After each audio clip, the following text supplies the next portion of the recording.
D'un côté, le Forta, c'est un fonds dont on a besoin. On veut ancrer ce fonds dans la Constitution. On souhaite vraiment garantir un fonds durable avec un financement sûr pour qu'on ait des infrastructures qui soient à la hauteur, disons, des attentes de la population, des attentes aussi de l'économie, parce qu'il n'y a pas besoin d'infrastructures que pour la population, que pour le privé. Il faut bien sûr aussi des infrastructures performantes pour les entreprises, pour notre économie. Bah, écoutez, j'ai encore un peu plus de peine à comprendre pourquoi on peut être défavorable à Forta. Les arguments m'ont bien évidemment pas convaincu, dans le sens où on a TCS soutenu en 2014 le fonds d'infrastructure ferroviaire. Finalement, on demande aujourd'hui rien d'autre que le même fonds, mais pour les infrastructures routières. Donc un peu déçu tout de même, après avoir soutenu ce fonds ferroviaire, d'aujourd'hui d'avoir des opposants qui nous disent qu'on n'a pas besoin d'un fonds pour les routes. Moi, je pense qu'il faut une égalité de traitement.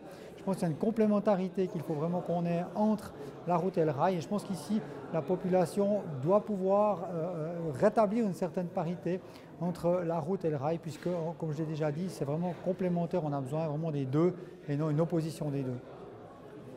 Les avantages de Forta pour le canton de Fribourg proprement dit en termes d'infrastructures routières, j'ai envie de dire très peu.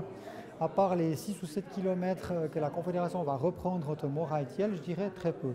Par contre, le citoyen fribourgeois va aussi se rendre à l'aéroport à Genève, va aussi certainement à la Zurich, va utiliser les infrastructures autoroutières nationales, bien évidemment. Donc il a aussi besoin d'avoir des infrastructures qui soient adéquates. Maintenant, il faut aussi voir que le fonds Forta va financer des projets d'agglomération. Dans les projets d'agglomération, par exemple, on avait le pont d'Apoya qui a bénéficié d'une subvention à hauteur de 82 millions. Donc on le voit, le canton de Fribourg a déjà profité finalement d'un subventionnement de la Confédération. Et ce subventionnement, un jour, il reviendra peut-être sur un autre projet pour le canton de Fribourg.